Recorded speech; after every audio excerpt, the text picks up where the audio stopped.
ఇళ్ల స్థలాలుగా కేటాయించారు. కాకపోతే దురదృష్టం ఏంటంటే దీక్ష దీంట్లో నివాసయోగ్యంగా ఉన్నాయా, నిర్మాణ యోగ్యంగా ఉన్నాయా, ప్రజలు అక్కడికి వెళ్ళటానికి సుముఖత చూపించే పరిస్థితులు, కావాల్సిన ఇన్ఫ్రాస్ట్రక్చర్ ఉందా లేదా అని చూడుకోకుండా ఇష్టం వచ్చిన రీతిలో స్థలాల్ని సెలెక్ట్ చేయటం కూడా ఈ కార్యక్రమానికి పెద్ద అవరోధంగా మారిందని చెప్పేసి కూడా నేను మనవి చేస్తాను అధ్యక్ష. దాదాపు 11,000 లేఅవుట్లు ఉంటే దాంట్లో 50% లేఅవుట్లో ఎవరు వెళ్ళే పరిస్థితి కూడా లేదు, వెళ్ళటానికి సుముఖత కూడా చూపించని పరిస్థితి అధ్యక్ష. ఎందుకంటే గుట్టలు, లేకపోతే చెరువులు, లేదా ఆవభూములు, రకరకాల సమస్యలు, ఆఖరికి శ్మశానాలను కూడా ఒక 5 ఎకరాల శ్మశానం ఉంటే దాంట్లో 2-3 ఎకరాలు ఇళ్ల స్థలాలుగా మార్చిన పరిస్థితులు కూడా ఉన్నాయి అధ్యక్ష. దాని మూలంగా వెళ్ళట్లేదు అధ్యక్ష. ఏదేమైనా కూడా వీలున్న చోట్లన్నీ కూడా డెవలప్ చేసి ఇళ్ల స్థలాలు ఇచ్చే ఇల్లు నిర్మించే కార్యక్రమం చేస్తామని చెప్పేసి కూడా నేను మనవి చేస్తాను అధ్యక్ష.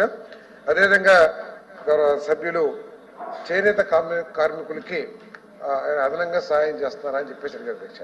అధ్యక్ష మేము ఎస్సీ ఎస్టీతో పాటు చేనేత కార్మికులకి అదనంగా సాయం చేయాలని నిర్ణయం తీసుకున్నాం అధ్యక్ష. తీసుకుని కేబినెట్ కూడా ప్రపోజల్ పంపిస్తే గౌరవ ముఖ్యమంత్రి గారు ఉదార స్వభావంతో చేనేత కార్మికులకే కాదు మిగతా అందరు బీసీలకు కూడా ఇవ్వాలి అని చెప్పేసి 50,000 రూపాయలు ప్రతి బీసీకి కూడా ఇచ్చారు అధ్యక్ష. కాబట్టి ఎస్సీ ఎస్టీ బీసీలందరికీ కూడా PMAY 1O ఏదైతే మిగిలిపోయిన ఇల్లు ఉన్నాయో వాళ్ళందరికీ కూడా అదనపు ఆర్థిక సాయం చేసి వాళ్ళ ఇల్లు పూర్తి చేసుకునే విధంగా చేస్తాం అధ్యక్ష. Thank you. Question number 13842 tourism minister. అధ్యక్ష, విశాఖపట్నంలో చలనచిత్ర పరిశ్రమ అభివృద్ధి గురించి ప్రశ్న అధ్యక్ష. ఇది అయితే ప్రస్తుతం ప్రభుత్వం దగ్గర విశాఖపట్నంలో ప్రత్యేకించి చలనచిత్ర పరిశ్రమ అభివృద్ధికి ఒక పథకం లేకపోయినప్పటికీ కూడా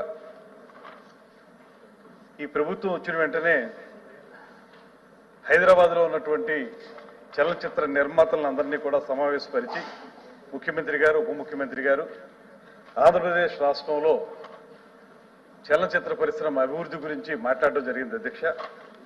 దాంతోపాటు మనం చూసుకుంటే షూటింగ్లు కూడా తెలంగాణ కంటే ఆంధ్రప్రదేశ్లో ఎక్కువగా నడుస్తూ ఉన్నాయి. అదేవిధంగా చలనచిత్రాలకు సంబంధించినటువంటి ఆదాయం కూడా ఎక్కువగా మన ప్రాంతం నుంచే వెళతా ఉంది.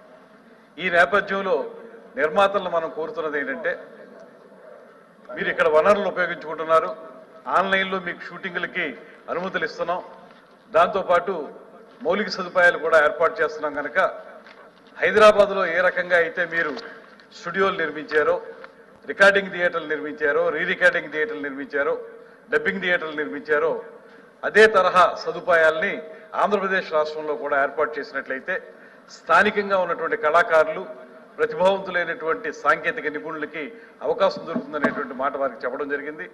ఈ మధ్యనే నేను చలనచిత్ర మండలికి ఒక లేఖ కూడా రాయడం జరిగింది. అతి త్వరలోనే మీరు ఒక సమావేశంలో కూర్చుందాం.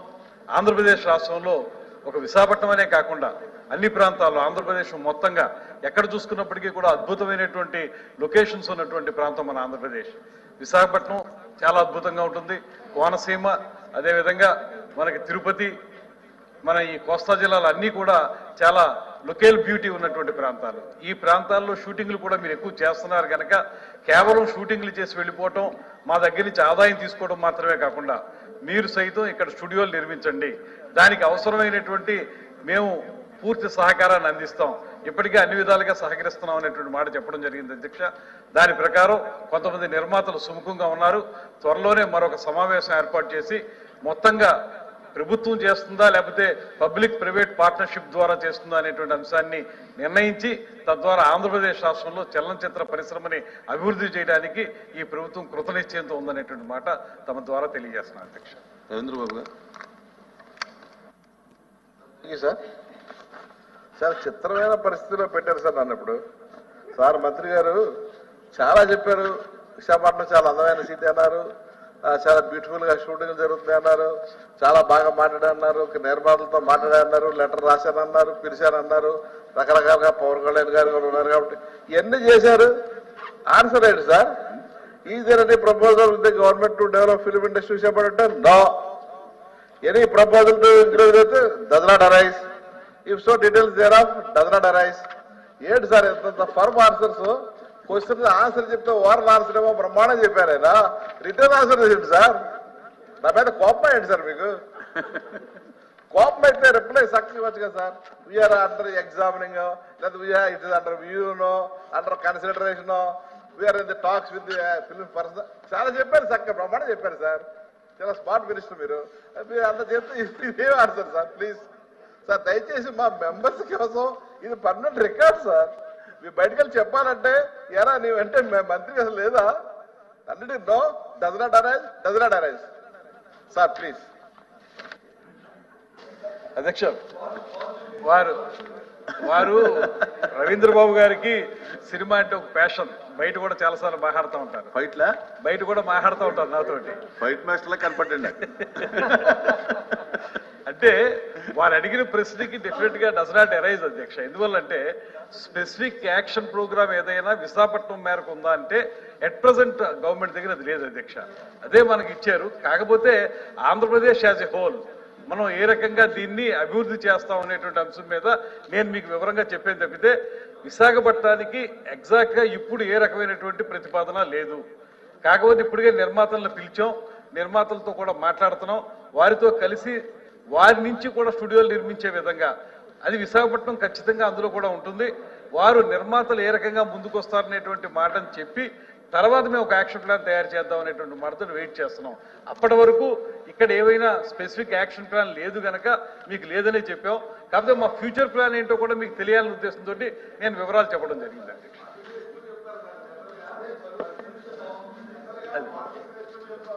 తక్కువ చేస్తాం కానీ తక్కువ చెప్పి ఎక్కువ చేస్తే పబ్లిసిటీ రావాలి కదా సార్ కందులు దుర్గేష్ గారికి. అధ్యక్ష, తప్పనిసరిగా వారు చెప్పిన ప్రకారంగా మన ఆంధ్రప్రదేశ్లో చలనచిత్ర పరిశ్రమ అభివృద్ధి జరగాలంటే మాత్రం ఖచ్చితంగా మనకి ముఖ్యమైనటువంటి ప్రదేశం విశాఖపట్నం. అందువల్ల గతంలో కొన్ని ప్రయత్నాలు జరిగాయి. ఇప్పుడు కూడా రాబోయే రోజుల్లో నిర్మాతలతో మాట్లాడిన తర్వాత ఒక అండర్స్టాండింగ్ వస్తాం. వచ్చిన తర్వాత విశాఖపట్నాన్ని టాప్ ప్రయారిటీ ఇచ్చి, తిరుపతిని కూడా టాప్ ప్రయారిటీ ఇచ్చి ఖచ్చితంగా ఇక్కడ లొకేషన్స్ ఉపయోగించుకునే విధంగా పరిశ్రమను అభివృద్ధి చేయడానికి ప్రభుత్వం సిద్ధంగా ఉందనేటువంటి మాట మాత్రం తమ ద్వారా తెలియజేస్తున్నాను. Okay, next question. Okay sir. మంత్రి గారు వచ్చి అడిగిన దానికి సమాధానం మరి అయింది సార్. దానికి రిలేటెడ్గా ఇప్పుడు డోంట్ మైండ్ పాజిటివ్గా తీసుకోవాలని చేయరు మీ ద్వారా మంత్రి గారిని కోరుతున్నాను. విశాఖపట్నంలో గత ప్రభుత్వాల్లో ఒక సినిమా స్టూడియోకి వచ్చి ల్యాండ్ కేటాయించడం జరిగింది. పూర్వపరాలకు వెళ్ళొద్దు కానీ దయచేసి నా తాలూకా సబ్మిషన్ అంటే మీ ద్వారా మంత్రి గారికి ప్రభుత్వాన్ని కోరుతుంది ఏంటంటే దాన్ని త్వరగా అది యాసిడ్గా ఏ ఆబ్జెక్టివ్కి అయితే మనం ఇచ్చామో, ఏ ఆబ్జెక్టివ్తో అయితే అక్కడ డెవలప్ అవ్వాలని కోరుకున్నామో సిటీ కానీ లేదు ఇండస్ట్రీ కానీ అది కొనసాగేటట్టు ప్రయత్నం చేయాలనేది మీ ద్వారా నేను మంత్రి గారిని కోరుతాను. మంత్రి గారు, బొత్స సత్యనారాయణ గారు చెప్పినట్లుగా ఇది ప్రభుత్వం చాలా ఎక్కువగానే పరిశీలిస్తుంది అధ్యక్ష. కాకపోతే దీనికి ఒక కొత్త పాలసీని కూడా తీసుకురాబోతున్నాం సినిమా పరిశ్రమకు సంబంధించి. ఎందుకు దీన్ని ఇంకా మేము ఎక్స్ప్లిసిట్ గా చెప్పట్లేదంటే త్వరలో లేదు. కాకపోతే ఇచ్చినటువంటి ప్రభుత్వం వేరు, దాన్ని ఇతర అవసరాలకు ఉపయోగించాలనేటువంటి ప్రయత్నం చేసిన ప్రభుత్వం కూడా గత 5 సంవత్సరాలు పరిపాలించిన ప్రభుత్వం. దానికి ఒకవేళ ఆ విషయం మీద ఇంకా లోతుగా వెళితే వారికే ఇబ్బంది. అందువల్ల ఆ విషయాలు నేను వెళ్ళటం లేదు. కానీ ఇక రాబోయే రోజుల్లో ఏం చేస్తాం, ఎందుకు చెప్తున్నాం అంటే ఆ రకంగా ఏ అవసరాల కోసం అయితే ఒక భూమిని కేటాయించామో దానికి ఖచ్చితంగా కట్టుబడి ఉండే విధంగానే వారి మీద మేము ఒత్తిడి తీసుకొస్తాం. ఆ రకంగానే ఇచ్చినటువంటి 34 ఎకరాలని పూర్తి స్థాయిలో అది కోర్టులో ఉంది కాబట్టి ఎక్కువ మాట్లాడటం లేదు. కానీ 100% సినిమా పరిశ్రమ అభివృద్ధి ఉపయోగించే విధంగా మేము ఒత్తిడి తీసుకొచ్చి అభివృద్ధి చేయడానికి సిద్ధంగా ఉన్నాం. Okay, next question 13837 minister for tourism. మీరే సార్ మంత్రి గారు. 13837 టూరిజం అండ్ ట్రైబల్ ఏరియాస్. మధ్యలో కొన్ని క్వశ్చన్లు బైపాస్ అయిపోయినట్టున్నాయి అధ్యక్ష. అవే సార్. రెవెన్యూ గారు, మినిస్టర్ గారు. నెక్స్ట్ క్వశ్చన్ ఇది.